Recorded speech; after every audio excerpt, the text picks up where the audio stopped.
Rejoint du pays honni, ô combien honni, de Russie. Bonjour Xavier. Bonjour. Et je vois que tu as une tasse de Vladimir Vladimirovitch Poutine devant Oui. toi. Quel provocateur, mais quel provocateur. Comment ça va? Ça va, c'est Noël. Donc, les enfants, j'ai 5 enfants encore assez jeunes, donc ils sont surexcités. Les cadeaux sont au pied Bon, du sapin. Et on va fêter magnifique. la naissance du petit Jésus, Saint-Louis des Français, Alors, voilà, vous pour la messe fêtez de 2 Noël. fois puisque le Noël orthodoxe est en janvier. Est-ce qu'il y a des fêtes quand même, après à Oui, en fait, tout est décalé avec le ouais. calendrier julien, c'est-à-dire, Mmh. donc nous, on a Noël, les catholiques, donc le 25 décembre et le Nouvel An, le Nouvel An. Donc les Russes fêtent le Nouvel An normal, on va dire. Ouais, Mais le Noël russe, c'est le 7 janvier. Le Noël orthodoxe, pardon, c'est le 7 ouais. janvier. Et l'ancienne nouvelle année, c'est le 13 janvier. Voilà. D'accord. Donc, mais nous, on est une famille catholique, donc on Ah est, oui, bien sûr, c'est le voilà. Noël Comme, officiel, comme catholique. le bon Dieu, comme dirait Louis de Funès. Le 25, absolument. Bon, alors on parlera de Noël peut-être en fin d'interview, mais je voulais quand même, déjà merci beaucoup, d'avoir accepté l'invitation, pour parler et alors là, c'est quand même un plaisir de gourmet, de connoisseur, c'est-à-dire que tu tombes le jour où Thierry Breton se fait censurer, priver de visa par les États-Unis et là, tous les Européistes découvrent que: «Ah, mais c'est dégueulasse, mais comment on peut faire un truc pareil?» Alors, comment ça s'est passé, toi, ta censure?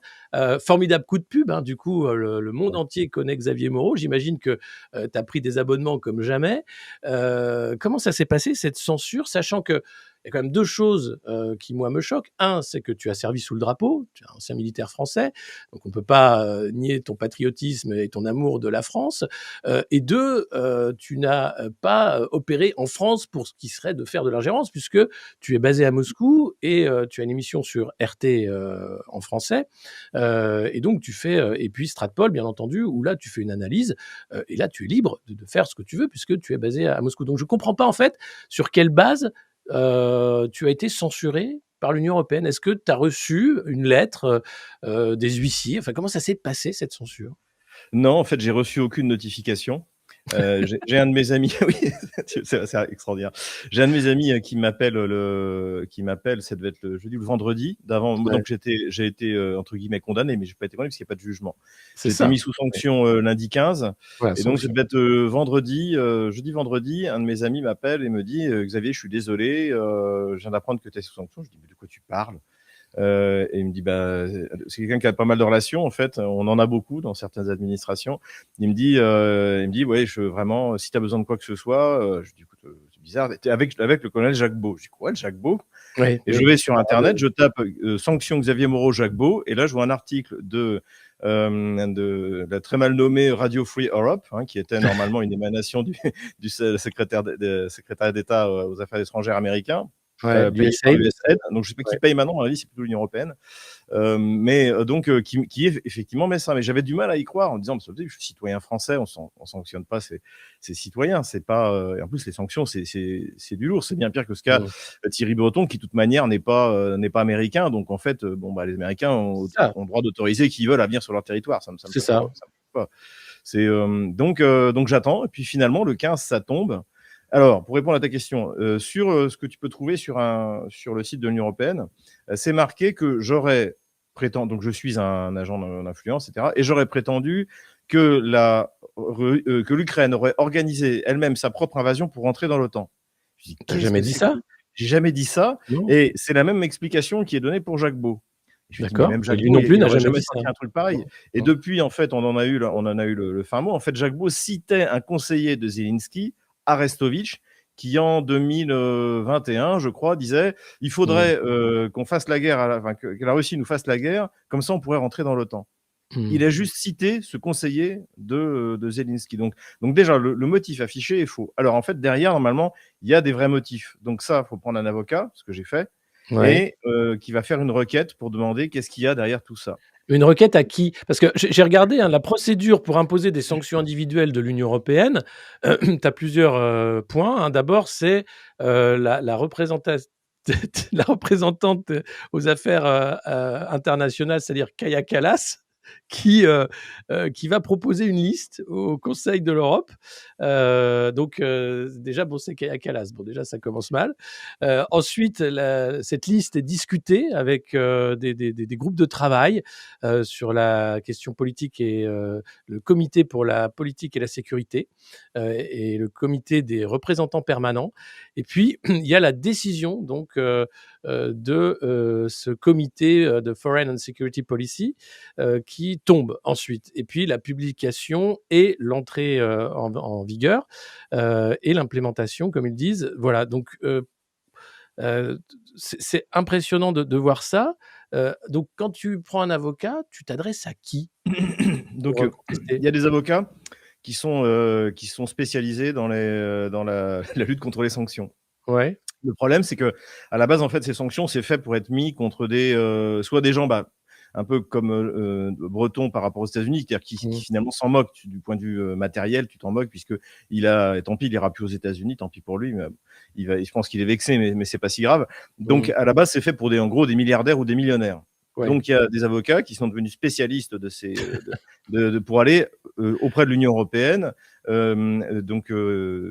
auprès du Conseil européen. C'est l'Assemblée des ministres des Affaires étrangères en fait qui a décidé ça à la demande, en ce qui concerne, je pense, Jacques Beau et moi, de Jean-Noël Barrot, puisqu'il s'en est quasiment vanté, il Oui. m'a même cité. Là, Oui, oui. j'étais poids plume, je suis passé en super, super lourd grâce à lui, donc j'ai bien l'intention de lui rendre le service. Et en fait, donc il faut prendre un avocat. Donc d'une part pour contester ces sanctions, et d'autre part pour aller demander l'autorisation à l'implémenteur de ces sanctions. En France, c'est la Direction générale du Trésor. D'accord.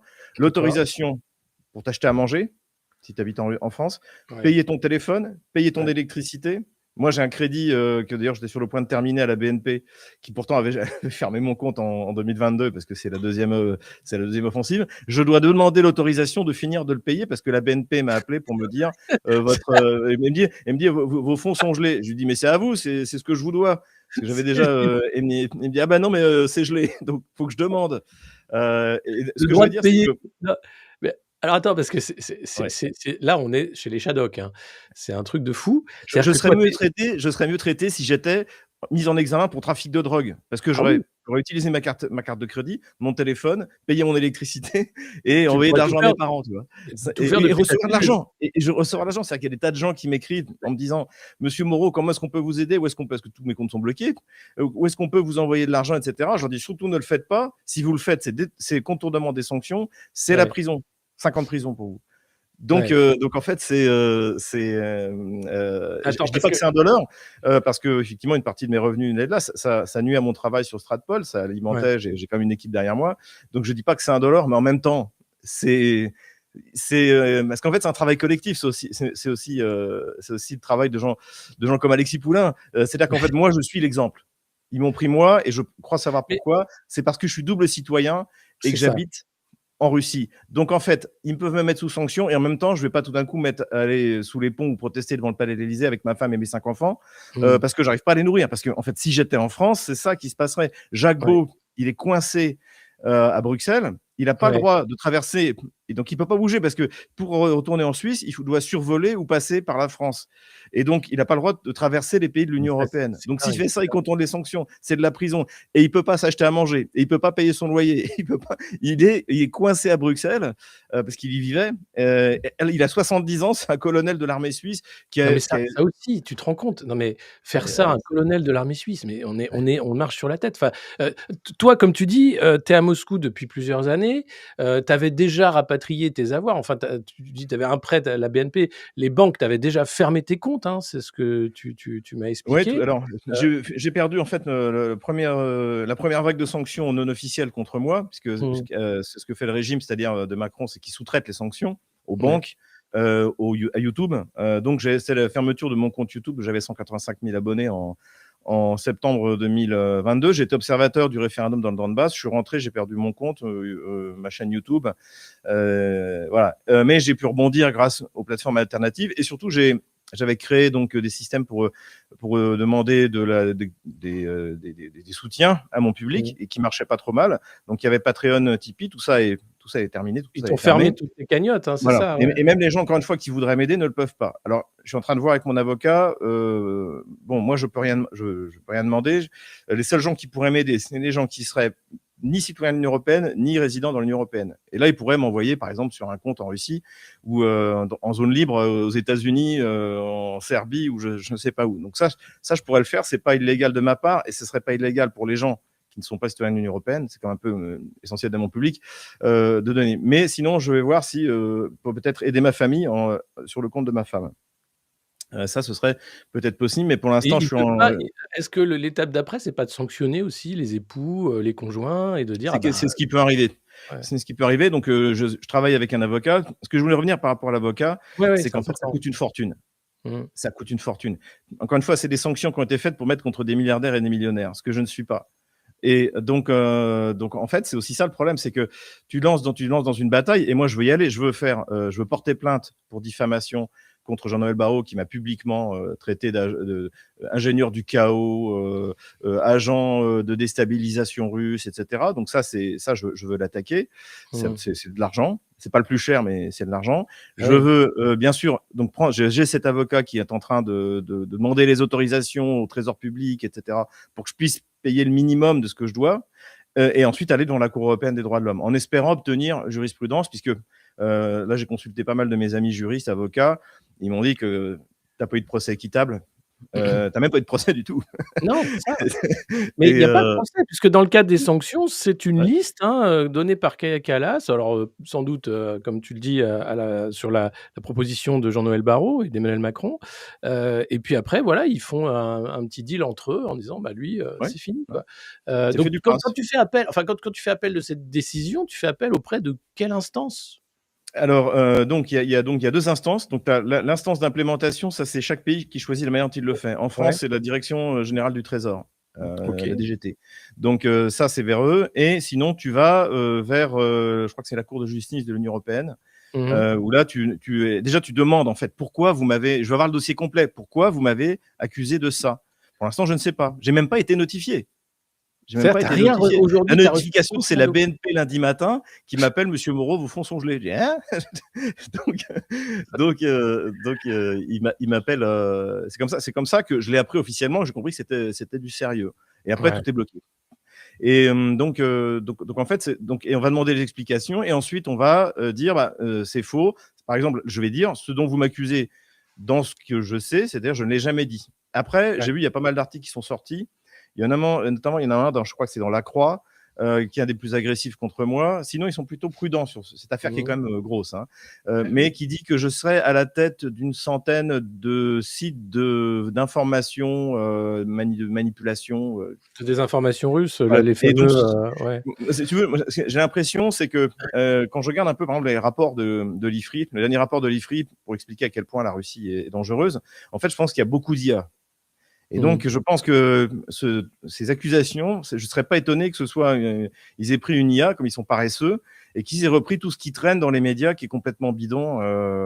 Et donc là, évidemment, mais le Bah, problème, c'est encore une fois, c'est que ouais.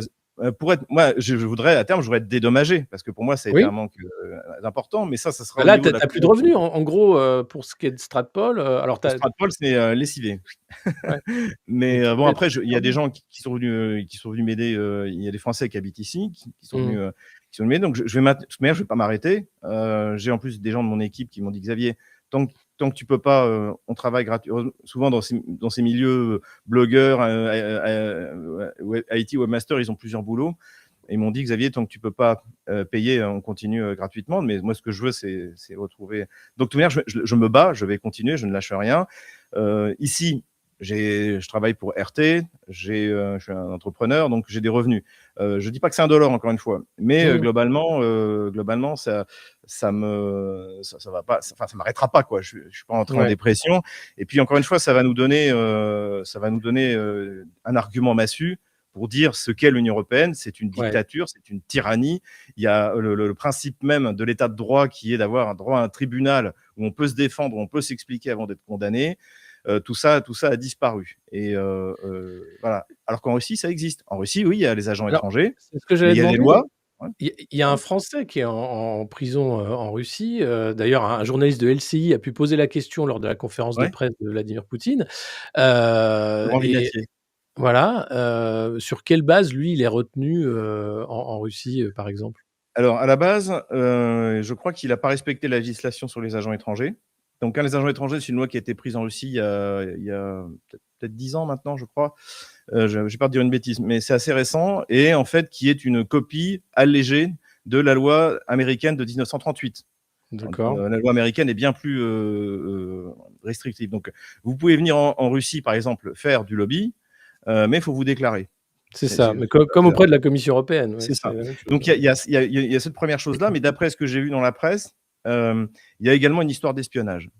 Voilà et ça, OK. je peux pas en dire plus. Et De toute manière, je pense que, sur Laurent Vinatier, faut pas faire comme l'écrivain algérien, franco-algérien, j'ai oublié le nom, Boualem Sansal? si on veut lui rendre service, faut laisser faire les diplomates. Oui, oui, bien sûr, bien sûr. Faut pas, Mmh. donc voilà, je connais pas le fond du problème, mais moi je connais Laurent, donc on se voyait D'accord. pas très souvent ces derniers temps, mais c'est un type très sympa, un grand spécialiste de l'Asie centrale. Il a écrit un bouquin sur l'islamisme dans l'Asie centrale il y a une vingtaine d'années, du D'accord. Caucase aussi, donc c'est un chercheur, voilà, qui travaillait pour une ONG qui faisait dans la diplomatie non officielle. Mais D'accord, voilà, c'est ça qui fait qu'il y a les charges il y a d'espionnage derrière, quoi, ouais, il y a des d'accord. choses derrière qui nous échappent. Bon, Vladimir Poutine a dit qu'il n'était pas au courant. Je suis pas certain que ce soit vrai pour rien. ouais. Tu y étais? Tu y étais à cette conférence de presse d'ailleurs? Non, j'y étais pas. J'y étais OK, pas.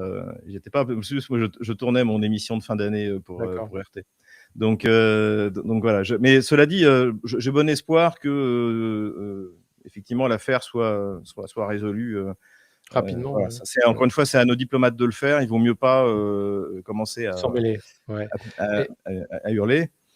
et est-ce que la Russie, comme l'Union européenne, prend des lois d'interdiction d'entrée du territoire, ou comme les États-Unis? Est-ce qu'il y a des personnes, membres de l'Union européenne, qui sont interdits d'entrer, en Russie ou d'anciens C'est fonctionnaires possible. européens? Je sais qu'il y a par exemple l'Instagram est interdit, pour les États-Unis, qui a un sénateur, fou furieux russophobe, d'après ce Oui, qui est en train de sortir, peut-être corrompu, hein, parce que, une des étonnant. raisons pour lesquelles aussi le FBI avec le NABU en Ukraine, fait la chasse à la corruption en Ukraine, c'est que je pense Ouais. que Trump et son équipe aimeraient bien savoir combien d'argent est revenu, aux États-Unis, hein. Je sais pas si Bah, tu te la souviens, famille Biden, c'est de notoriété publique, hein, quand même Samantha Burisma, Power, ouais, Samantha Power, qui était la patronne de l'USAID, qui s'est fait piéger par les ouais, 2 comiques, Lexus et ouais, Vovan, donc ils se sont fait passer pour je sais pas qui, peut-être Poroshenko comme d'habitude, a dit donc il a dit, «À partir de février 2022, on livrait en cash, écoute bien, en cash, 1,5 milliard par mois,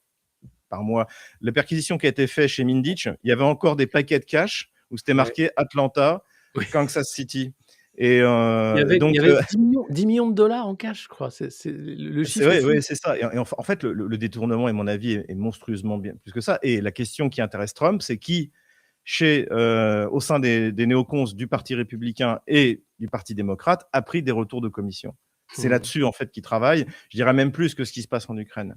Donc effectivement, c'est un gros C'est morceau. Ouais, et alors pour ce qui concerne, revenir à ton cas, Mmh. sur, l'interdiction de territoire, tu peux pas revenir non plus en France malgré ta citoyenneté française? C'est-à-dire que qu'est-ce qu'il arriverait si tu décidais là, aujourd'hui, de venir à Paris? Alors, il faut que je passe par Alger pour pas survoler un territoire de l'Union européenne. Donc, D'accord, par exemple, tu vois, j'avais l'habitude je passais soit par Erevan, soit par Istanbul, c'est les dernières fois où je l'ai fait, mais j'ai pas le droit de survoler les territoires de l'Union européenne.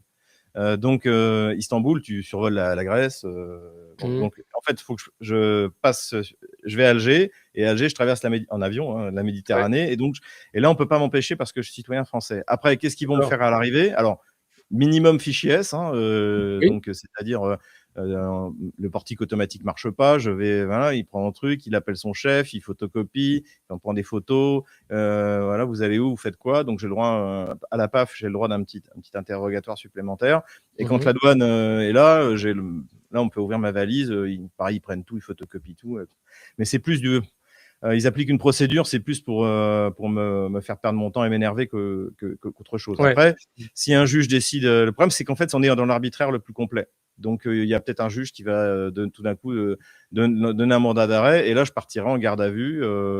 Et après, en fait, Donc encore une fois, tu pourrais avoir un mandat d'arrêt, c'est-à-dire on pourrait te mettre en garde à vue, je sais sur pas, la base de je cette sais sanction pas. européenne? Non, pour l'instant non. Ouais. Pour l'instant non.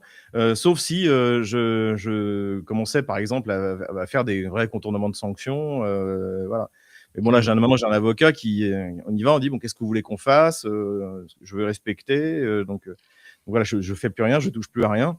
Ouais. Mais cela dit, en fait, c'est un tel arbitraire en France que je sais pas. Je sais pas. Mais là, j'ai des problèmes à régler, bien sûr, qui sont assez importants. Mmh. Mais une fois que tout ça est réglé, je viens en France quoi qu'il arrive. Ouais, bien sûr Il faudra qu'il aille et jusqu'au bout. Tournée tu de as encore conférence, préparez-vous.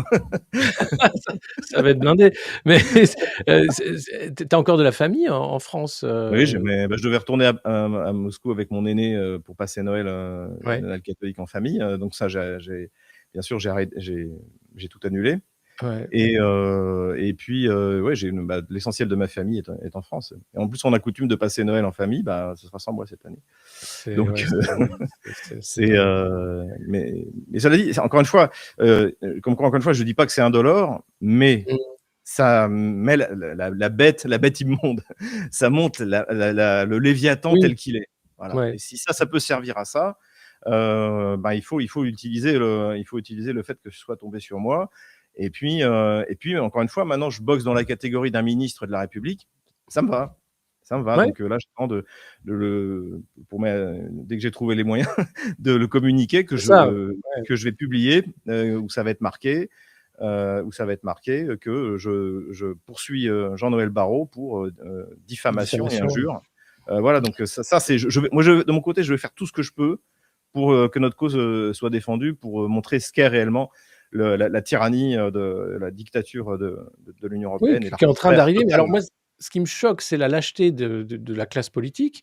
Est-ce que tu as reçu des soutiens de politiques français qui ont été choqués par la décision, de l'Union européenne de voir qu'un citoyen français, qui plus est ancien militaire, est traité de cette façon-là? Ou est-ce que tu as eu 0 marque de soutien de la part de la classe politique? Alors, bah, les petits partis souverainistes, bien sûr. Ouais, Voilà, donc ça c'est au niveau de partis représentés au Parlement, zéro, ouais, zéro. d'accord. Bon, bah, voilà, tout est dit, hein.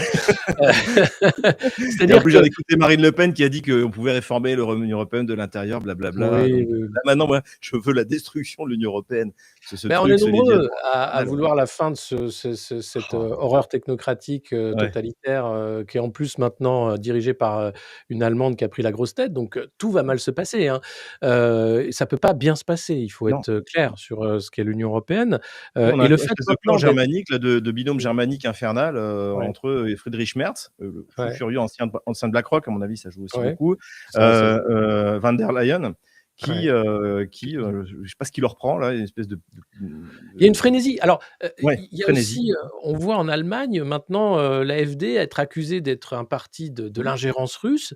C'est la petite musique qu'on a en France. Dès qu'on est dans l'opposition et dès qu'on est un peu trop fort et qu'on dénonce le mensonge, l'escroquerie européenne, on est forcément un agent russe et ça permet ensuite d'ouvrir la porte à toutes les sanctions possibles et donc on voit la sanction politique, la censure politique qui va s'imposer. Ça s'est passé en Roumanie, c'est ce qu'ils ont voulu Ouais. faire en Géorgie, ça va se passer en France, j'imagine, pour 2027. L'idée, c'est de dire attention, le sceau de la Russie est sur ces gens-là, ce sont donc des agents de l'étranger, il faut les faire taire parce qu'ils ne sont pas d'accord avec nous, le parti unique européiste. Ça aussi, c'est énorme. Pourquoi ça passe? Pourquoi il n'y a pas un rejet massif des populations de cette arnaque, en fait, où on voit très bien qu'un parti au pouvoir minoritaire s'accroche maintenant par une politique totalitaire de censure? Je pense que, déjà, j'écris un bouquin ça s'appelle «Livre noir de la gauche française», donc Ouais, je remonte aux origines idéologiques de la gauche bourgeoise, parce que la gauche française a pour particularité d'être bourgeoise, ouais. que finalement le seul moment où on a eu un véritable parti populaire, c'était quand il y a le Parti communiste, parce qu'il recevait ses ordres de Moscou, donc il n'écoutait pas. Et donc, en fait, je pense que c'est pas de liberté pour les ennemis de la liberté, c'est injuste. Voilà. Je Ouais. pense que ça, c'est quelque chose de fondamental, c'est-à-dire que nous sommes désignés comme des ennemis de la liberté, dans le cas d'une guerre hybride, ce qui ne veut absolument en fait rien dire. C'est quoi une guerre hybride? Donc en fait, je pense que et en plus il y a toute une classe politique qui comprend qu'elle risque de se faire éjecter, qui n'a jamais Mmh. travaillé de sa vie et qui n'a pas Mmh. du tout envie de se retrouver sur le marché de l'emploi. Voilà, Là, tu échapper au parles du salariat. Parti socialiste, hein, c'est ça? Bah, par exemple, en ce moment, ça, voilà, là où c'est le plus visible, c'est le PS. Je suis pas une grande fan de Madame Knafo, mais elle a quand même dit ils ont la Cour des comptes, ils ont la Cour constitutionnelle, ils ont les juges, ils représentent 2% de l'électorat français. Donc ces gens-là, Ils en ont fait, l'audiovisuel public. Là, on voit là, ils ont ouais, ah oui, saboté oui, la commission d'enquête, en disant: ouais, «Ah non, non, ouais. faut surtout pas en parler là, attendez, parce que c'est un tribunal politique, vous avez pas le droit». C'est de faire le jeu de la Russie. Oui, bah, bien Non, sûr. de parler de Alors la l'audiovisuel lontre, public. est un agent russe, c'est bien connu. Non, non, mais on donc c'est vrai qu'il y a ce principe-là alors d'installation de partis minoritaires qui ne tiennent que par la censure. Ouais. Ça rappelle beaucoup la fin de l'URSS, hein. Oui, D'ailleurs, oui, oui. quand Macron a été élu, je me souviens, j'étais sur TV Liberté, donc c'était en 2017, j'ai dit: «Ce sera le Gorbatchev français. Il va il va pas pouvoir réformer un pays, parce que déjà il le veut pas, parce qu'il s'en fiche, parce qu'il sait pas le faire, il est nul, Ouais. et finalement le système va se déliter et on est, à la fin des années 80. On a une classe politique qui refuse de voir la réalité, qui s'imagine que ça peut durer encore des années, comme ça, et puis qui tout d'un coup va se trouver quand l'URSS s'est effondré, il y a toute une partie de la classe politique, notamment le Parti communiste d'Union soviétique, Mmh. des gens qui se sont retrouvés complètement à la rue et Ouais. incapables et comme ils n'avaient jamais travaillé, ils avaient rien, ils étaient même dans la misère. D'ailleurs, c'est assez précieux de voir le père de Kaja Kallas, qui était un oligarque estonien, qui faisait la Alors c'est promo pas un des oligarque, soviétiques. c'était un, Ah, alors d'abord c'était un un apparatchik. apparatchik. Voilà, Ouais, ouais. Oui, l'apparatchik. Ce qui est apparatchik, intéressant, pardon. c'est la lignée de Kaja Kallas. Son Oui, arrière-grand-père a fondé un groupuscule, alors lui, il est mort juste avant, mais qui a collaboré avec les nazis, et super. son père est un apparatchik. J'ai vu qu'il y a une vidéo où il donne une interview, Oui, c'est où il assez est intéressant. responsable du parti communiste, où il est voilà, et elle-même, donc elle arrive, elle est apparatchik de l'Union européenne, après avoir eu sa carrière politique en Estonie, et après elle explique à quel point son peuple a beaucoup souffert de l'Union soviétique. C'est C'est c'est c'est c'est quand même pas mal. c'est Heu, comme, enfin, pareil, Volodymyr Zelensky qui parle d'éliminer l'héritage russe et soviétique. Il y a ouais. quand même tous les bâtiments, en Ukraine qui datent de cette époque-là et puis alors là, il a fait le coup de dire: «On a remis Noël à l'heure occidentale, on fait plus Noël orthodoxe parce que c'était soviétique». Là encore, énorme mensonge, c'est pas les soviets qui ont mis Noël. Non, mais même les gréco-catholiques, les uniates qui sont Waouh! à l'ouest de l'Ukraine, qui sont Ouais. beaucoup des bandéristes fanatiques, hein. Bandera était le fils d'un prêtre uniate, quand même, Mmh. et qui était au moins aussi cinglé que lui, quoi, et ses frères. Eh bien, ils fêtent Noël le 7 janvier. Ouais. C'est donc toute l'Ukraine, même encore une fois la plus hystériquement anti-russe, fête Noël le 7 janvier, et en fait, c'est tout ça n'a absolument aucun sens. C'est ni la faute des soviétiques, ni la faute, et les Russes, ils fêtent le 7 janvier. Enfin, Bah, voilà. c'est Mais ça. je pense qu'ils en sont là parce que, ben, la guerre est perdue, donc maintenant on s'agite. Alors ça, tu dis la guerre est perdue, par exemple, c'est de la propagande russe. Oui, ben, visiblement, oui, oui, Moi, oui. j'ai lu un article comme quoi Poutine, était en train de gagner la guerre parce qu'il croyait des rapports sur le front qui étaient faux, qui faisaient croire qu'il gagnait la guerre. Ouais, ça c'est un peu la version accusatoire. Ouais. Voilà. Le problème, c'est que, au bout d'un moment, en fait, on peut pas cacher, les victoires russes.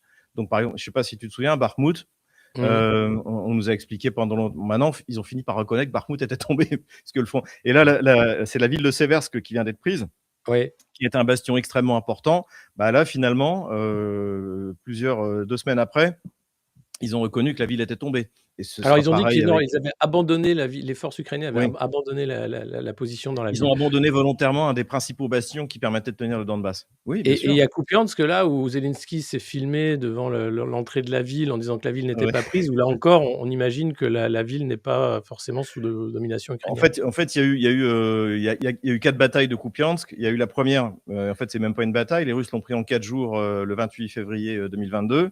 Les Ukrainiens l'ont repris dans l'offensive d'automne 2022. Là, les Russes l'ont reprise il y a dans une première bataille qui s'est terminée il y a 3-4 semaines. Les Ukrainiens ont lancé une contre-offensive. On est dans cette contre-offensive. Ouais. D'après les rapports que j'ai lus ce matin, l'essentiel de l'offensive est passé et désormais les Ukrainiens sont obligés de se redéployer ailleurs parce que les Russes Mmh. en profitent. Parce que en fait, l'Ukraine n'a plus les moyens de mener une offensive longtemps. Donc ils viennent prendre des réserves un peu partout. Résultat, les Russes recommencent à attaquer à Soumy. Et donc en fait, faut voir le front comme une grande ligne où les Russes choisissent l'endroit où ils vont attaquer. Et finalement, quand il y a une grosse contre-attaque comme ça, qui avant tout est une contre-attaque, je dirais marketing, c'est pas là qu'il fallait envoyer les troupes. C'était Mmh. là où c'était effectivement l'armée ukrainienne pouvait espérer avoir un résultat, étant donné la configuration de la ligne de front. Mais en fait, il y a des endroits, notamment sur le front de Zaporozhye, où la situation est catastrophique. Mmh. Pakrovsk, maintenant, en gros, tout le monde a reconnu que c'était tombé. Mirnograd, c'est pareil. Même en Ukraine, même au Parlement ukrainien, il y a, des députés ukrainiens qui disent faut arrêter de dire n'importe quoi, ça nous rend pas service. Et donc en fait, Poutine est en train de gagner la guerre. J'ai vu que même, alors, comment il s'appelle, Stéphane Audran, conseiller en risque international, je sais pas ce que c'est. Il m'a bloqué sur X, Ouais. qui quand même là donne un article une interview dans le Figaro dans lequel il dit oui, quand même là les Russes cette année ils ont pris, ils sont tous obsédés par les kilomètres carrés, ils ont pris près de 6000 kilomètres carrés, c'est un département, c'est grave. Alors, bon, donc petit à petit le fait que l'Ukraine est en train de perdre est là. Puis Trump le dit maintenant ouvertement. Plus Mmh. vous attendez, plus vous allez, Bah, c'est la question, d'ailleurs au cœur des négociations de paix, la ligne de démarcation en disant: «Bon, bah, ces territoires-là, dorénavant, sont russes. Maintenant, c'est jusqu'où?»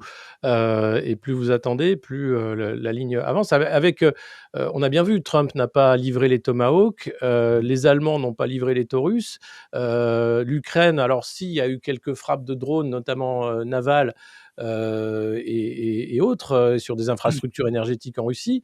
Mais on voit bien qu'il n'y a pas de volonté des Européens, des Occidentaux, malgré les discours bellicistes, de fournir l'Ukraine d'armes de longue portée.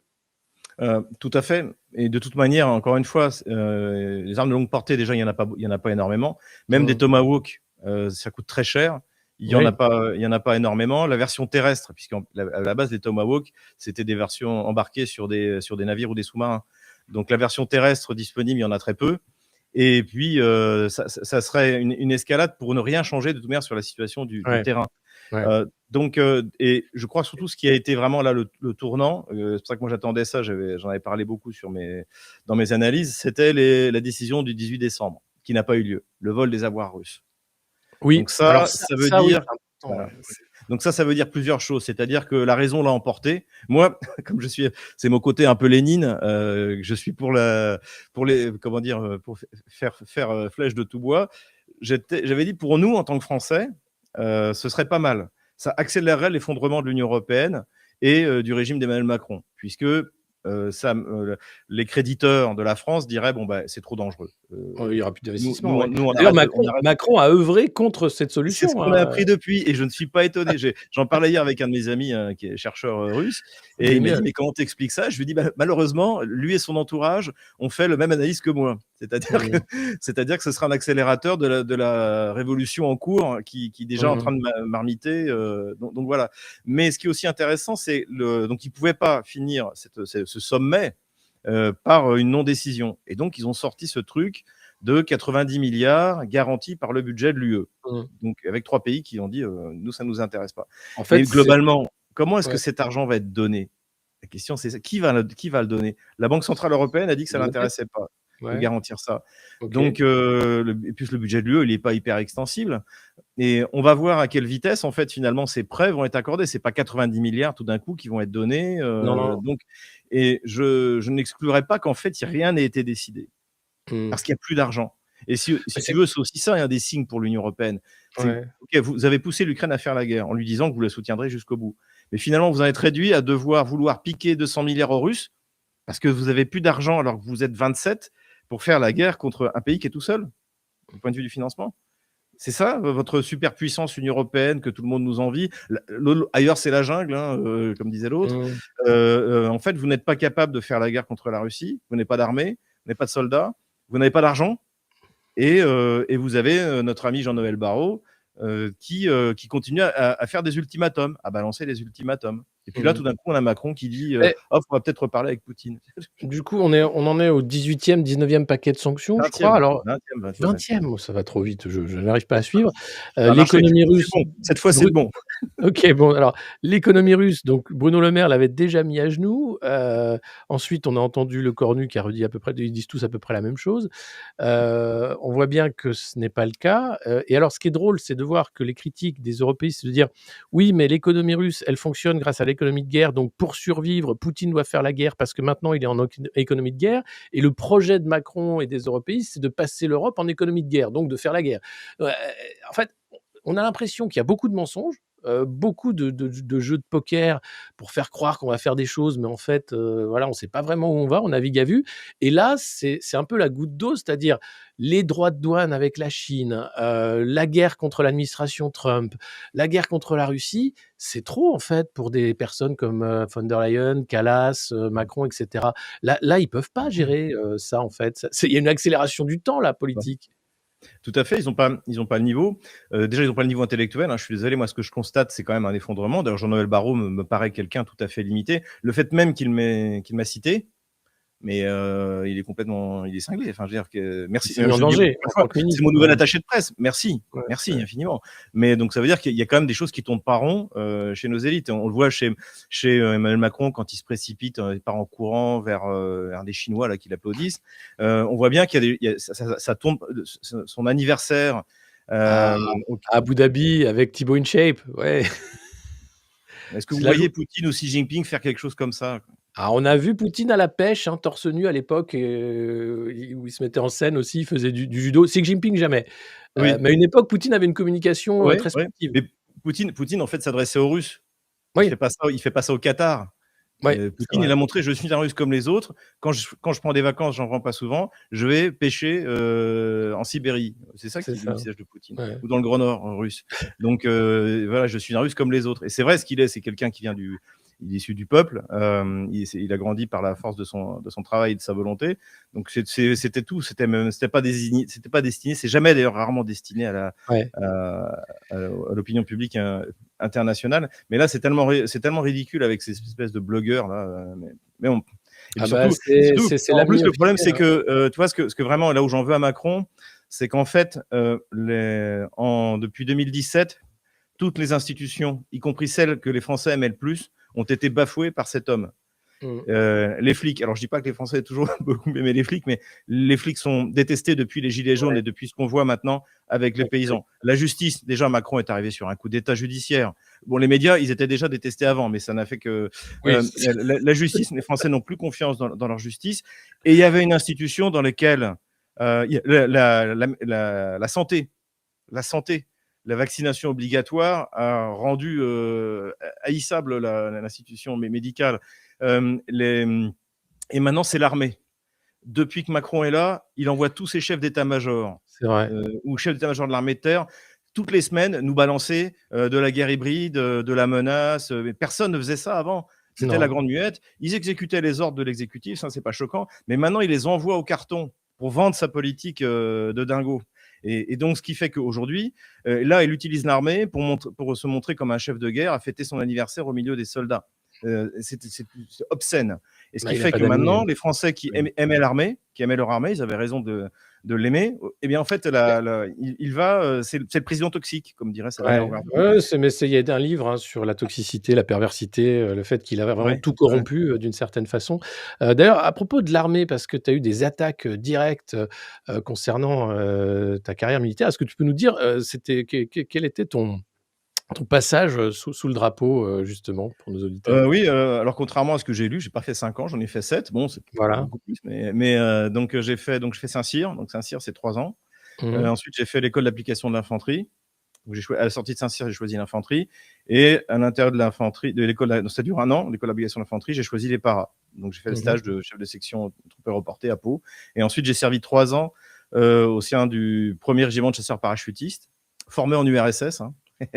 1935, les premiers brevetés, c'était le régiment de l'air à l'époque, mais ont été brevetés en URSS.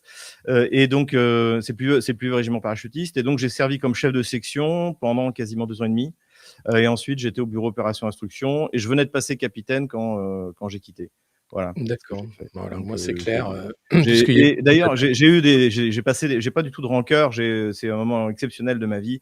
J'ai été bien formé, j'ai connu une armée qui avait encore de la taille, hein, c'était quelque chose et puis, j'étais dans un moment où on avait gagné la guerre froide, en gros.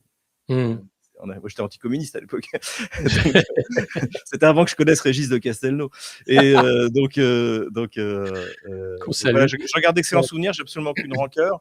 Mmh. Mes camarades de promotion aujourd'hui certains sont déjà depuis quelques années sont passés généraux, d'autres colonels, et beaucoup me soutiennent en fait. Mmh. Pas que de mes camarades de promo, mais je me souviens, il y a un jeune capitaine qui faisait son stage à l'école de guerre.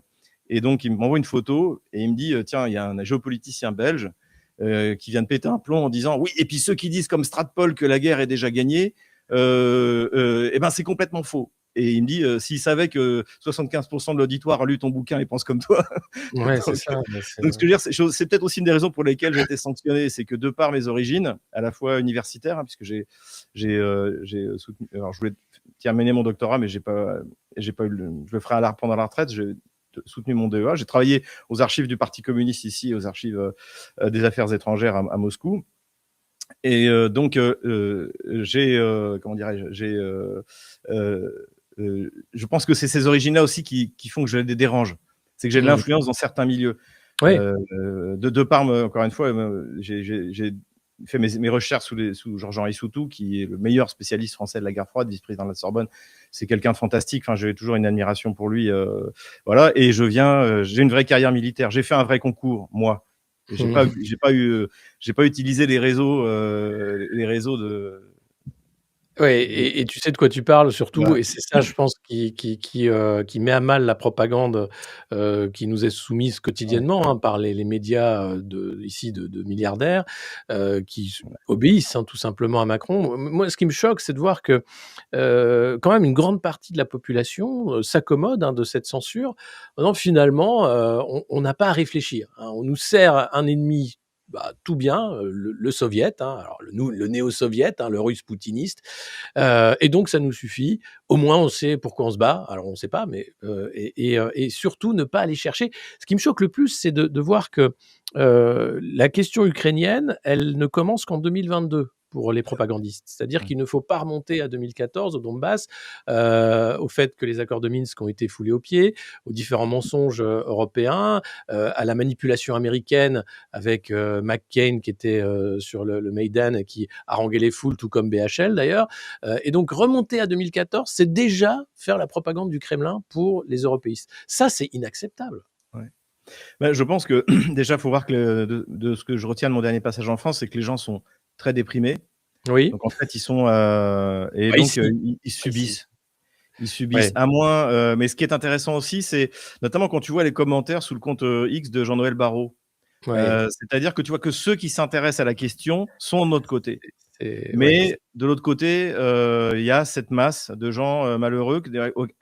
J'en veux pas du tout à ces gens-là d'ailleurs. Je comprends très bien que, étant donné la situation économique de notre pays, la précarité, les salaires trop bas, l'inflation, je comprends que bon bah en plus on leur balance c'est la faute de Poutine.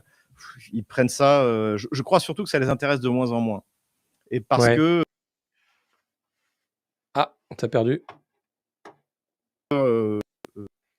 Ça revient. Attends. Ouais, ça y est, c'est revenu. ah, c'est revenu. Ouais, ok. Donc voilà, je crois que c'est ça qui est important, c'est que les gens intelligents, un peu cultivés, qui s'intéressent au sujet, qui sont actifs, Oui. eh bien, pensent bien, qui sont à la recherche de rationalité. Et c'est pour ça, encore une fois, que je voudrais utiliser au maximum ce qui m'arrive. On a l'exemple là que c'est une Alerter, dictature, ouais. que Ouais. c'est une tyrannie. Donc, utilisons-le, faisons passer ce message. C'est pour ça que dès que j'ai réglé les problèmes fondamentaux ici, parce qu'il y en a, c'est quand même, encore une fois, c'est quand même, c'est très très pénible. Ouais. Mais je débarque en France pour une série de conférences, Mmh. pour essayer d'utiliser cette erreur qu'ils ont commise en bafouant les Et règles de l'état de droit de base. Voilà, Mais c'est-à-dire que depuis, 2022, l'Union européenne ne fait que bafouer l'état de droit. Elle a Ouais. censuré, RT France, qui était une entreprise de droit français avec des journalistes avec une carte de presse française. Elle a ensuite mis en place toutes ces sanctions en dehors de tout cadre légal, puisque c'est vraiment le fait du prince, enfin de la Führerin, Ursula von der Leyen et de ses affidés et là, on se retrouve à la fin de ce cycle avec le 20e paquet de sanctions et effectivement, comme tu l'as dit, ils n'ont pas pu saisir les avoirs russes parce que quand même, il y avait notamment le dirigeant belge, mais Macron aussi et d'autres qui disaient non là c'est une énorme connerie et on va pas le faire même si Kaja Kallas trouve ça super Ouais. et donc C'est ça, en fait, c'est ah non ça. mais c'est dingue et donc il reste encore une petite lumière de raison Ouais. dans le mensonge et l'hypocrisie. Le truc le plus dingue quand même, c'est Macron qui reçoit Zelensky toutes les semaines il y a de ça un mois avec la promesse de quand même 100 rafales. Enfin, promesse, rien du tout. Enfin, il signe un document là devant un avion, donc c'est une campagne de pub mondiale, j'ai l'impression. C'est impossible en fait. C'était quoi le but de ce C'est de la rendez-vous? com.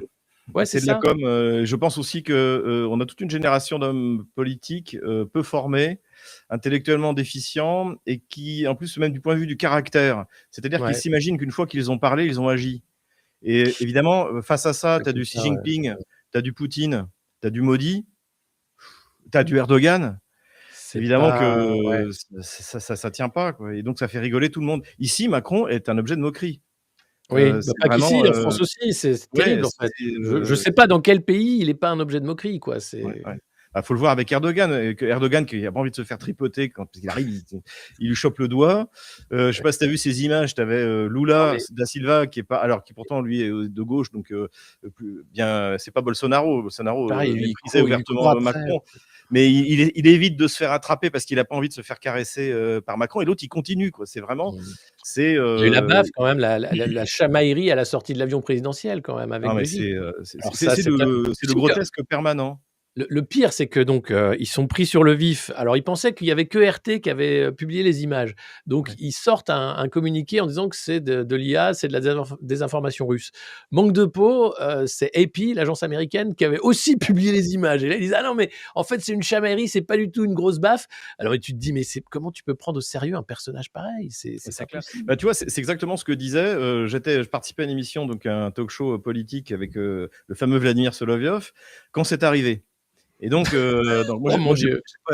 j'ai pas été interrogé là-dessus. En plus, j'aime pas parler de ces trucs, ça, mais Ouais. lui, il a posé la bonne question. Il disait: «Après tout, nous, on s'en moque de savoir si c'est Brigitte ou Jean-Michel. C'est Non, sa mais mère, ça, oui. vous êtes des dégénérés, faites ce que vous voulez, plus rien ne nous choque. Ça, c'est Mais la ce qu'on voudrait vision savoir, c'est qui commande?»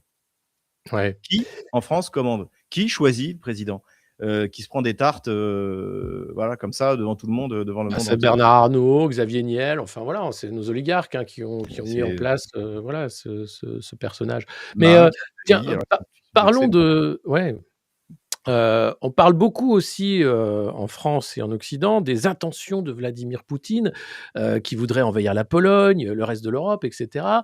J'imagine que tu as suivi la conférence de presse de 4h30 du président russe.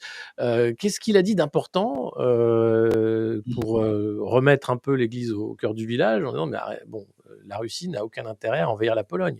C'est pas l'Allemagne, la Russie».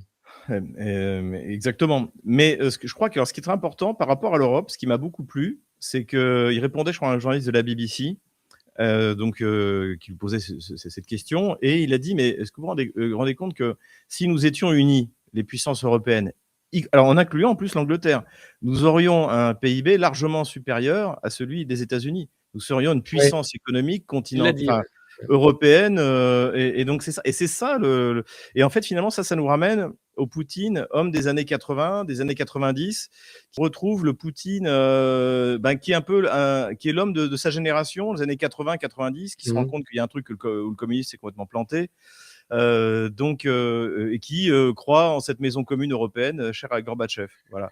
Et Ouais. c'est ça, en fait, Mais qui m'a le plus frappé. Après, du point de vue purement, je dirais, concret, l'armée russe a un principe, quand tu vois d'ailleurs dans son histoire, c'est qu'elle ne reste pas dans des territoires qu'elle ne contrôle pas politiquement.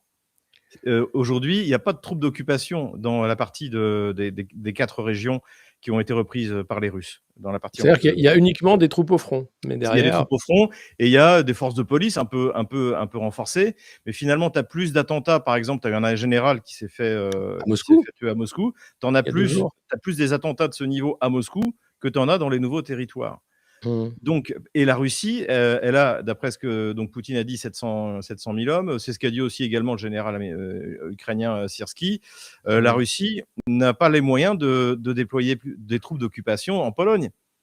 En Pologne, ce sera une occupation. Dans toute la Mmh. partie de la Nouvelle-Russie, ce ne sera pas une occupation. Ce sera des territoires russes qui ont été avec des populations russes C'est-à-dire que ou ça, russophones. les territoires ukrainiens, qui sont, là sous contrôle russe, on appelle ça la Nouvelle-Russie, comme tu viens de dire?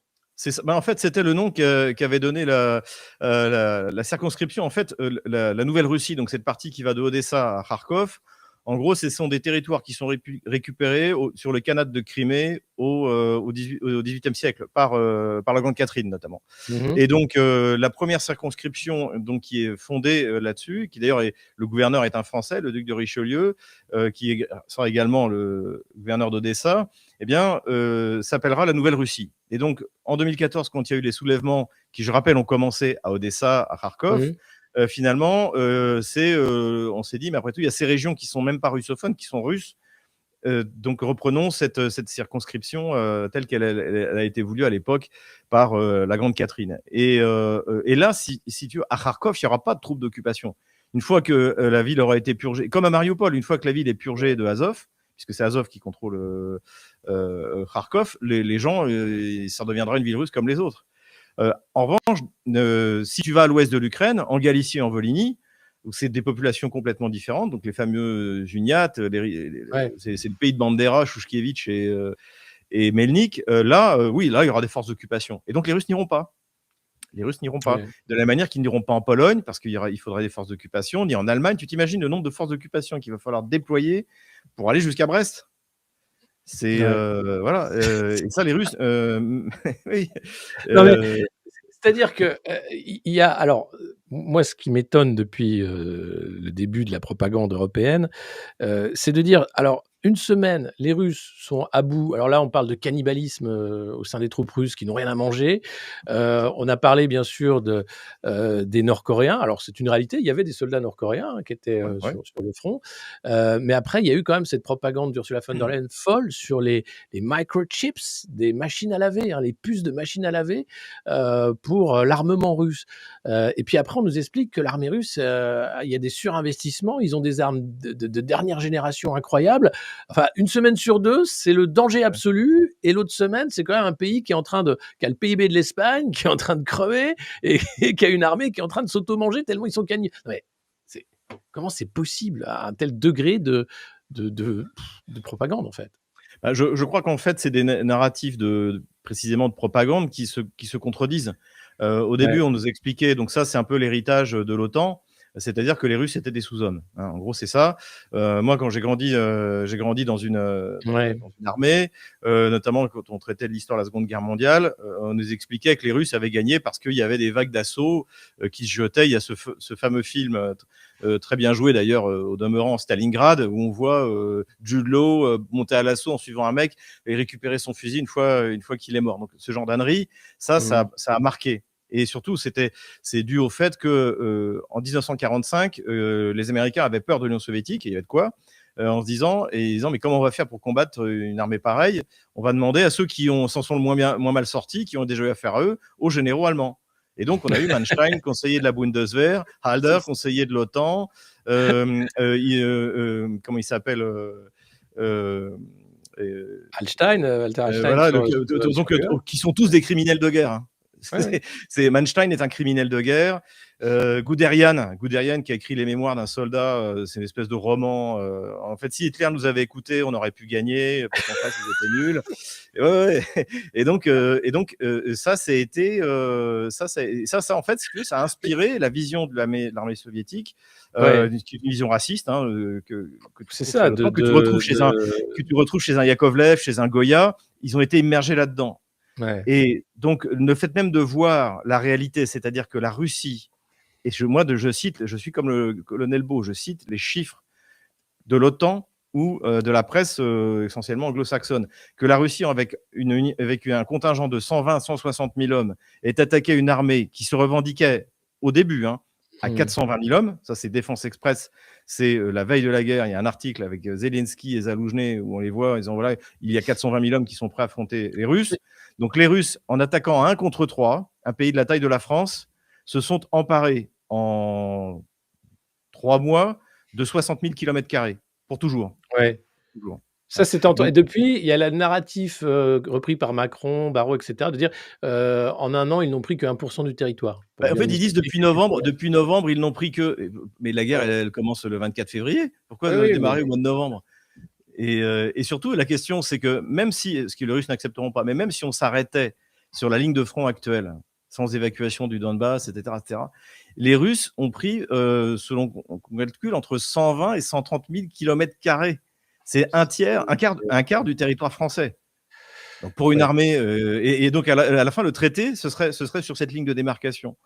Donc pour une armée en échec, nous, on a fait la Première Guerre mondiale parce que les Allemands nous avaient pris 15 000 km² de l'Alsace-Lorraine. Là, par exemple, cette année, ça a été donc reconnu d'ailleurs par notre fameux Audran, là, le consultant en risques internationaux, je ne sais pas ce que c'est, bref. Il nous expliquait que les Russes avaient pris 5 000 km². C'est un quart de l'Alsace-Moselle prise par les Allemands. C'est pas rien. Et donc tu as ces narratifs-là. Donc les Russes sont nuls, mais il faut aider l'Ukraine parce que sinon ils vont nous attaquer. Et ils veulent. Ce que tu as dit sur les microprocesseurs des machines à laver, il faut bien se rendre compte que, et on le trouve sur Internet, c'est Van der Leyen devant le Parlement européen, devant la représentation de tous les pays de l'Union européenne. Elle a balancé un truc pareil. Un mensonge éhonté, mais on a l'impression que c'est normal pour elle de sortir des énormités. Enfin, comme Kaja Kallas, qui, dès qu'elle prend la parole publiquement, c'est pour raconter des trucs fous. Oui, mais et heureusement, après, dans les réunions de prise de décision, tu as quand même un axe raisonnable qui prend le dessus et qui dit, bon, il faut débrancher la propagande, quoi, et revenir à des trucs concrets. Enfin, c'est fou. Exactement. Sur la question Zelensky et la corruption, parce que là, toute la garde rapprochée de Zelensky est tombée pour corruption. Lui voulait débrancher le NABU, l'organe ukrainien qui luttait contre la corruption au mois de juin, et les Ukrainiens quand même se sont dit c'est un peu gros. Et ça reste quand même le chevalier blanc qui n'a pas eu de chance, hein, pas de peau, tous ses potes, sa garde rapprochée sont corrompus, mais lui alors rien. C'est quand même exceptionnel.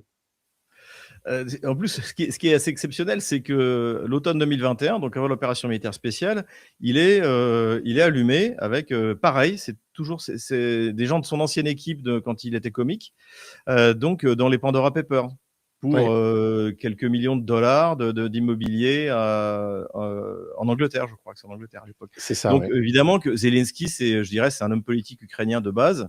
Donc, il tape dans la caisse. C'est systématique. Et le problème, c'est que là, il a mis en place un système. Et il y a aussi un problème, c'est que fondamentalement, la corruption en Ukraine, jusqu'à Maïdan, finalement, c'est l'argent ukrainien qui est volé par les Ukrainiens à d'autres Ukrainiens, etc., etc. Mais à partir de 2014, l'Ukraine devient la tirelire du Parti démocrate et notamment du clan Biden. Je rappelle que le NABU, il a été monté pour faire en sorte que tout ce qui est lutte contre la corruption, ce qui était quand même la revendication officielle de Maïdan, ne s'attaque pas à qui ? À Hunter Biden, le fils de Joe Biden, et à son ami, qui sont rentrés 3 semaines après, je crois, la réussite du coup d'État de Maïdan, au conseil de directeur de Burisma, société d'hydrocarbures, qui avait des dizaines de millions de dollars bloqués à Londres par la justice anglaise. Ils sont arrivés. Par magie, ces dizaines de millions de dollars ont été libérés. Mais le nouveau procureur qui avait été, puisqu'il est élu, le nouveau procureur général est élu par le Parlement, par la Rada ukrainienne, a commencé à vouloir laisser des investigations contre Burisma. Et donc, le fils Biden. Biden s'est pointé immédiatement, ça devait être en 2015, je crois, ou 2016. Il y a une vidéo. Voilà. Et il s'en vante après. Il a dit virez-moi ce son of a bitch. Et ils l'ont viré en échange d'1 milliard de dollars de soutien. Donc en fait, le système de corruption. le système de corruption est devenu international. Et c'est ça la spécificité aujourd'hui de l'Ukraine. Ouais. Et c'est ça aussi le levier de Trump, c'est-à-dire que tout le monde est venu s'en mettre plein les poches. Et moi, j'aimerais Côté bien européen, savoir parce aussi. que là, on parle du clan Biden des démocrates, mais côté européen, il y a bien aussi sans doute du monde qui en profite. Ben ça, c'est ce que j'aimerais bien savoir aussi, parce Mmh. qu'effectivement, il y a de l'argent qui va dans un sens et il revient forcément dans l'autre. Et il faudrait savoir qui l'Ukraine a payé, quelles sont les structures que l'Ukraine a Bah, payées, déjà, il y notamment en a France. Boris Johnson qui a profité de contrats Ouais, d'armement, et qui a récupéré je ne sais pas combien de millions, sur la base de contrats d'armement. Donc c'est par ce biais-là, j'imagine, sur la vente d'armes qu'il y a des rétrocommissions, publiques, hein, et on peut compter, sur le fait qu'ils se soient enrichis à millions, ces gens-là, qui ont tout à fait en fait. sorte que la guerre Et continue. tu as aussi, évidemment, j'en ai parlé au début, tu as BlackRock.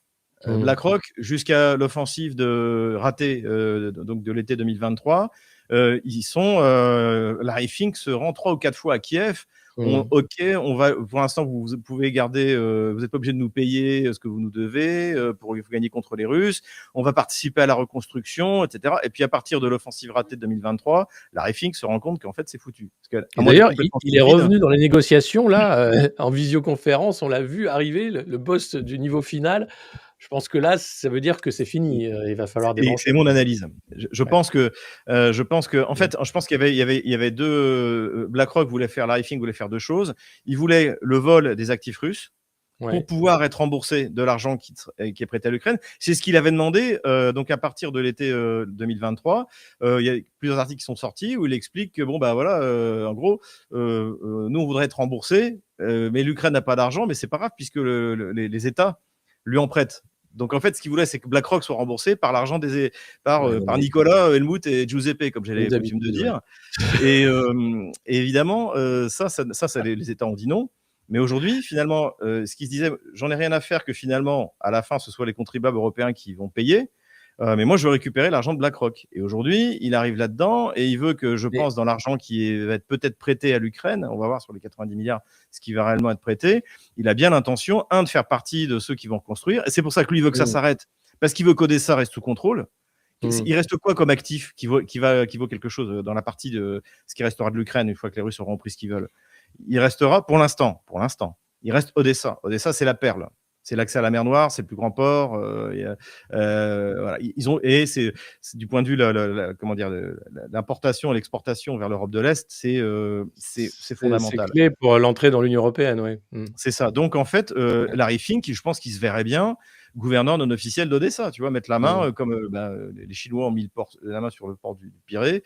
Ouais, c'est ça. Ben, il se verrait bien, lui, Larry Fink, s'emparer d'Odessa. C'est un des derniers Exactement. joyaux, ne serait-ce que par sa position géographique. Et donc en fait, là, les chacals sont arrivés pour se taper un bout de ce qui reste de l'Ukraine. Il reste plus grand-chose d'argent. Encore une fois, le problème des Alors Européens, ouais.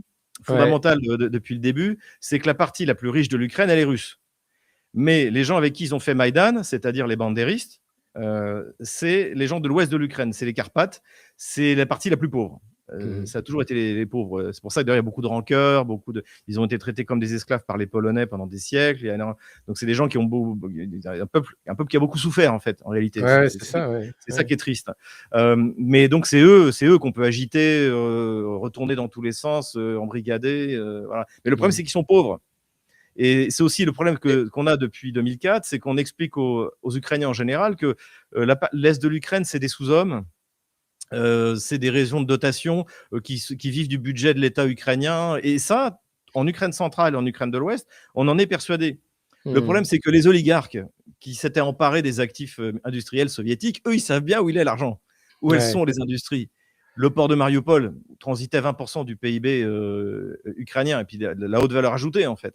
Donc eux, ils savaient très bien où étaient leurs actifs industriels. Donc en fait, là aussi, tu as des tas de contradictions entre les narratifs qu'on fait C'est fou. gober essentiellement aux Ukrainiens du centre et ceux de l'Ouest par rapport à la réalité économique qui fait que le poumon économique aujourd'hui ukrainien, il est entre les mains des Russes Mais en fait. alors, On comprend très bien, bon, le choix russe d'arriver et de dire: «On récupère ces territoires parce qu'ils sont riches, parce que les traités n'ont pas été respectés» et cetera, même si c'est contre la loi internationale, l'envoi des chars et cetera. On comprend les Américains qui font de la prédation comme ils font souvent, sous couvert d'exporter la démocratie, la liberté, les valeurs et cetera. Moi, ce que je comprends pas dans ce jeu, c'est les Européens. Ouais. Le problème, c'est ça. Le problème, c'est que les Européens, ça existe en tant que civilisation européenne, Mmh. mais la réalité, c'est qu'il devrait y avoir des Français, des Allemands, des Mmh. Anglais, des Italiens, et que chacun travaille dans l'intérêt de la nation et du peuple. Or, pour la France, c'est pour ça que raisonner en tant qu'Européen, c'est évident, si la Russie menace l'Europe, ils pourraient attaquer l'Estonie. Moi, honnêtement, Oui. l'Estonie, j'en ai rien à faire, hein.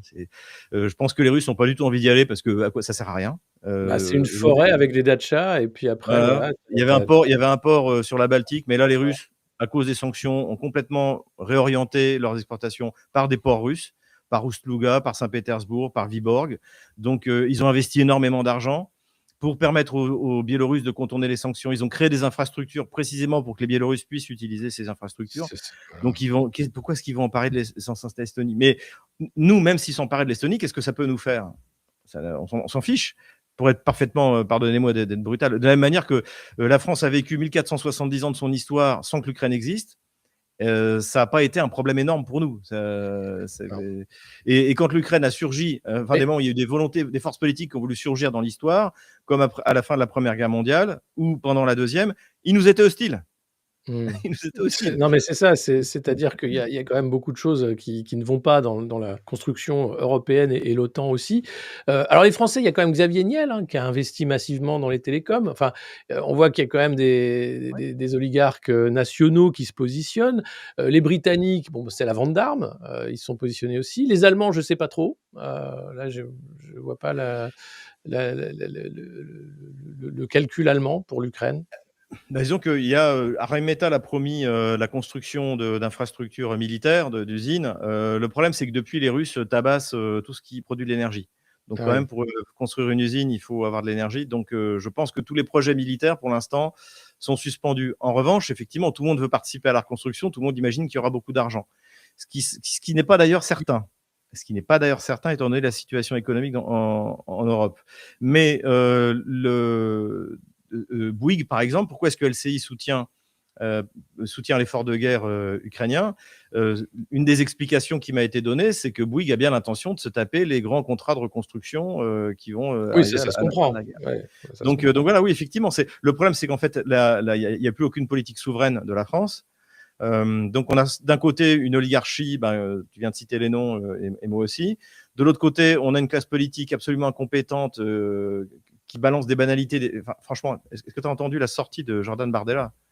La Russie est une menace multidimensionnelle. Il le répète à chaque fois. Il ne sait même pas ce que ça veut dire. Moi, ça me fait Bah, penser à c'est du Star Trek. Macron, c'est pareil, Mais ouais, nous sommes en confrontation avec la Russie, hein. Il l'a dit, Macron a dit: «Nous sommes en confrontation avec la Russie». voilà. Et le problème, c'est pour ça, c'est qu'il faut sortir de l'Union européenne, qu'on ait de nouveau une politique nationale, et là, on redécouvrira que finalement, on n'a aucun intérêt à être en conflit avec la Russie. Et que même pour la stabilité de l'Europe, et moi, c'est ce que j'avais dit et conseillais à certains partis qui m'avaient consulté en février-mars 2022, je leur avais dit, vous pouvez condamner l'opération militaire spéciale, l'AFD l'a fait, mais vous devez vous attaquer à Macron et à Hollande parce que c'est de leur faute. C'est parce que Ouais, c'est le mensonge. les accords de Minsk n'ont pas été exécutés qu'il y a eu cette Alors opération ça, militaire par spéciale. exemple, c'est traité comme étant de la propagande du Kremlin, quand tu dis ça. Alors qu'en plus, Hollande l'a reconnu, il s'est fait piéger aussi, lui, Ouais, tout comme Samantha Power, il l'a reconnu. Van oui, der Leyen s'est même pas fait piéger, elle l'a dit. elle l'a dit, oui, Elle l'a oui. dit dans une interview fin 2023. Et Et Macron aussi Poroshenko l'a l'a dit dit d'une certaine publiquement. façon, ouais, ouais. Oui. Non, mais on a affaire à des gens qui donc s'enorgueillissent d'avoir menti. D'ailleurs, il y a cette phrase-là qui a fait un peu parler, qui a choqué, hein, les supporters d'Emmanuel Macron, qui s'est dit prêt à renouer le dialogue avec Vladimir Poutine. Poutine a répondu positivement en disant: «Ouais, pourquoi pas?» Faut se rappeler que quand même les derniers dialogues, il l'avait publié sur les réseaux sociaux, quand même une conversation de chef d'État à chef d'État, où, on voyait les conseillers diplomatiques de Macron qui se moquaient de Poutine, au téléphone, et qui lui donnaient les lignes à suivre. Enfin, ça se fait pas de publier comme ça une Et conversation tu te privée. souviens quand est-ce qu'a eu lieu cette conversation? Elle a été publiée en juin 2022. La C'est ça, conversation, elle a lieu le 20 février. c'est la ça. veille de la reconnaissance des républiques populaires de Donetsk et de Lugansk. C'était peut-être une des dernières chances pour faire en sorte enfin, de trouver une solution pacifique. Et Et ouais. donc, et ce qui est intéressant, c'est qu'après, il a répété jusqu'à cette année que jamais, que si Poutine l'appelait, il lui répondrait, mais que lui ne l'appellerait jamais. C'est Pour ça. finir par l'appeler il y a quelques mois. Et donc, et au final, on a appris par Sergei Lavrov qui a dit, je ne vais pas vous dire ce qui s'est dit dans la conversation, sous-entendu, nous, on est des professionnels, on n'est Oui, pas bah, comme les voilà. Français, mais je peux vous dire qu'en gros, ça n'a servi à rien. Donc Ouais. là, je pense que c'est pareil. Macron va macroner, un macronite, hein, les Russes ont inventé un C'est mot, ce qu'on dit, oui, c'est oui, en appeler au Macronie, ouais. téléphone pour ne rien dire. Et donc, je pense que malheureusement, ça n'arrivera à rien, Ouais. parce que Macron est tenu, qu'en plus, il n'a aucune envergure. Et, mais cela dit, je pense qu'on approche quand même du dénouement pour des raisons militaires, économiques, et que, évidemment, Macron il va essayer de se replacer comme un faiseur de paix. Alors, on a quand même, dans le chat Thierry qui nous dit que, même les Russes attends, je mets, même les Russes n'ont pas de respecté les accords de Minsk, puis les accords de Minsk n'avaient pas lieu d'être, c'était bidon. Thierry Simon qui nous dit ça. Ben, je sais pas, il y a les accords de Minsk, il y a 13 points. Ouais. La Russie n'était concernée par aucun de ces points. Le seul point qu'on aurait pu dire que la Russie était concernée, c'est la présence militaire en Ukraine de troupes russes. Or, l'OSCE était sur place, ils n'ont jamais vu de troupes russes dans le pays. Ensuite, la Russie était garante des accords de Minsk. Les accords de Minsk, c'est un accord qui a été signé d'un côté par le président ukrainien Petro Poroshenko et de l'autre Mmh. côté par les chefs des républiques populaires de Donetsk et de Lugansk. Le document est téléchargeable sur Wikipédia. Voilà. Et c'est garanti d'un côté par la présidente de l'OSCE, qui signe à l'époque, et par le représentant russe, qui est l'ambassadeur. Donc, c'est pas, en principe, l'accord de Minsk en soi n'est même pas engageant quand il est signé. Mais il est validé par une décision du Conseil de sécurité des Nations Unies, la résolution 2202, qui en fait donc une loi internationale. C'est-à-dire qu'à partir du moment, ça a force de loi. Et ceux qui ont voté pour cette résolution ont le devoir de la faire appliquer. Or, l'Ukraine ne l'a pas appliquée le 1er janvier 2016. À partir du 1er janvier 2016, en fait, il aurait dû y avoir une coalition de ceux, donc des membres du Conseil de sécurité des Nations Unies, donc notamment les membres permanents, dont la France, la Russie, la Chine et les États-Unis et l'Angleterre. Et l'Allemagne aussi avait voté, et pour forcer, au moyen de pression, de sanctions, pourquoi pas d'opérations militaires, d'appliquer cette résolution qui a force de loi internationale. Poutine a attendu 6 ans, 6 ans, alors qu'il était légitime d'intervenir Ouais. depuis le 1er janvier 2016. Donc, pour revenir à ça, il y a 13 points, dans des accords de Minsk, et notamment, il y a un point, je crois que c'est le point 10, c'est celui où, effectivement, toutes les forces étrangères doivent quitter l'Ukraine, et pas de livraison d'armes, etc., etc. Ah oui. L'OTAN s'est vantée d'avoir envoyé des formateurs en Ukraine. Donc, ouvertement, n'ont pas respecté la résolution 2202. Trump a livré des Javelin, livraison d'armes. C'est interdit par la résolution 2202. C'est-à-dire que pendant 6 ans, les Européens, les Occidentaux se sont assis sur les accords de Minsk de manière absolue. Finalement, il y a eu Poutine a fait 2 dernières tentatives pour éviter d'avoir à lancer l'opération militaire spéciale. C'est le 15 décembre, il envoie donc 2 lettres, une à l'OTAN, une aux États-Unis, avec des nouvelles, avec ce qu'il veut pour stabiliser un nouveau concert des nations en Europe, en fait. C'est pas impossible d'ailleurs qu'on y revienne à cette Ouais. proposition de Poutine, et même il réactive le format de Normandie, le fameux format de Normandie au début de 2022. Bien sûr, ça ne donne rien. Et ce qui est intéressant, c'est que dans cette réunion du format de Normandie qui a lieu, je crois que c'était en janvier 2022, à la fin, ça c'est raconté par le représentant russe Dmitry Kozak, ils étaient censés faire une conclusion, un communiqué commun. La France et l'Allemagne refusent que soient cités les accords de Minsk dans le Ouais. document. Ouais. Refusent. Donc, c'est-à-dire que encore une fois, cet accord qui a force de loi avec la résolution 2202, les Français, les Allemands se sont assis dessus complètement. Et Mmh. pour moi, c'est pour ça que je dis, l'intervention du point de vue du droit international russe est légitime, parce qu'elle est là pour faire appliquer à l'origine la résolution 2202. C'est Et ma c'est position parce que tu dis des et je choses suis comme sous ça sanction. que l'Union européenne te Ouais, censure et t'a retiré, ouais. tes droits, hein, donc c'est interdit de dire des choses pareilles, en fait, C'est hein, horrible. J'ai honte. c'est un non-respect du droit international, c'est une guerre d'agression russe, c'est comme ça que c'est présenté, ici et donc il faut rester sur cette ligne officielle, voilà, sinon, censure. C'est incroyable quand même, hein. Le fait d'expliquer, de manière assez concise, pédagogique, claire, historique, ce qui s'est passé, qui est maintenant, en fait, considéré comme étant de la propagande, c'est grave, cette Ouais. dérive. Moi, c'est ça qui me choque dans cette affaire, où d'ailleurs, tu es en contact avec Jacques Beau aussi, vous êtes parlé Hem, ou? et alors je confirme d'ailleurs, parce qu'en plus, ce qui est important, il a donné quelques interviews, notamment récemment, notamment sur un média, en ligne américain, il a dit, par exemple: «Je n'ai jamais, participé à des émissions, sur les chaînes russes» et je confirme. Je l'ai Ah bon? invité 2 fois, il a décliné. Donc Voilà. il voulait garder son objectivité, je veux dire, à la limite que moi, Jean-Noël Barrot m'en veuille, je comprends un petit peu. Je me Oui, moque un petit peu de lui, enfin c'est tu notre pousses un esprit peu le français. bouchon un peu loin, Félix, mais Ouais. Voilà. Donc c'est un peu ça. Mais le colonel Jacques Beau, c'est vrai, a toujours décliné mes invitations. 2 fois je l'ai ouais, invité, d'accord. en février 2023 et en juillet 2023, j'ai vérifié en fait, et il a très poliment, décliné l'invitation et je comprends. Passer sur Mmh, RT en bien français, sûr. je comprends que c'est engageant. Et lui voulait garder précisément son objectivité. Donc ce qu'ils lui ont fait est 1000 fois plus injuste que ce qu'ils m'ont fait à moi en fait. C'est, Oui, surtout que lui qui est suis coincé à russe, Bruxelles. Ouais, ouais. c'est fou, ouais. Donc, Mmh. mais là, j'ai pas voulu l'embêter. Je pense qu'il a, d'autres Ouais, choses à faire. De toute manière, il a mes coordonnées. S'il veut qu'on se contacte, on se oui, bien sûr.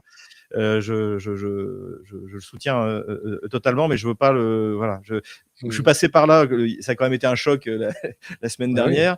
Il y a bien un sûr. moment, on a envie de parler à personne, et on se concentre sur ce qu'il faut faire, pour essayer de s'en sortir.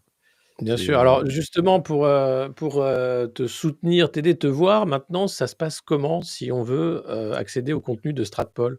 Alors pour l'instant, je suis pas invisibilisé. Je pense pas Mmh. qu'aucun de mes canaux va être fermé, parce qu'en fait, bah, c'est Telegram, donc ça c'est Durov, c'est, Musk, sur Twitter, c'est Rumble. Rumble, c'est J. D. Mmh. Vance et Odyssey, c'est des espèces de punks, qui d'ailleurs sont rentrés en contact avec moi, comme j'étais une grosse chaîne Odyssey, il y a 1 ou 2 ans là, c'était assez drôle. On a fait une conf call parce qu'ils avaient des projets et je leur dis: «Mais vous savez que je suis considéré comme un agent du Kremlin?» et ils se sont tous mis à se marrer en disant: «Ouais, ouais, on est tous des agents du Kremlin». C'était très drôle. Bon, ça va. Bref, donc eux, mais ce que peut faire en revanche, ce que peut faire le régime, c'est m'invisibiliser comme ils ont fait pour RT. Il y a une Mmh. chaîne Odyssée RT, mais elle est invisible, pour, Mmh. quand vous êtes dans l'Union européenne. Mon Twitter aussi peut être invisibilisé, je sais pas. Mon Telegram aussi peut être invisibilisé. Donc c'est pour ça qu'aujourd'hui je motive mes abonnés à aller sur ma lettre d'information. Et aujourd'hui, on est atteint très rapidement 22 000 abonnés sur la lettre d'information. Ah ouais, c'est beaucoup, Oui. ouais. Donc en fait, on a là, on a déjà, c'est pour ça que je retrouve un peu de sérénité, même s'ils me font le pire, voilà. Et puis j'encourage les gens à acheter un VPN. Aujourd'hui, les gens sérieux ont un VPN. Oui, Parce oui, qu'avec c'est un clair. VPN, sur Telegram, je sais pas, parce que si jamais ils passent par le numéro téléphonique, français, ça va bon. Mais sur, Twitter, qui aujourd'hui mon navire amiral et mon site de cidre, hein, aujourd'hui j'ai 2 navires, amiraux. On a déplacé OVH nous a bloqué le site internet, Ah puisque oui, c'est français. OK. Mais j'ai un webmaster que je salue, qui est un webmaster de compétition. En 24 heures, on l'a fait transiter en zone libre, non européenne, en Islande. Et maintenant, ça a un peu capoté, mais maintenant, il fonctionne parfaitement bien.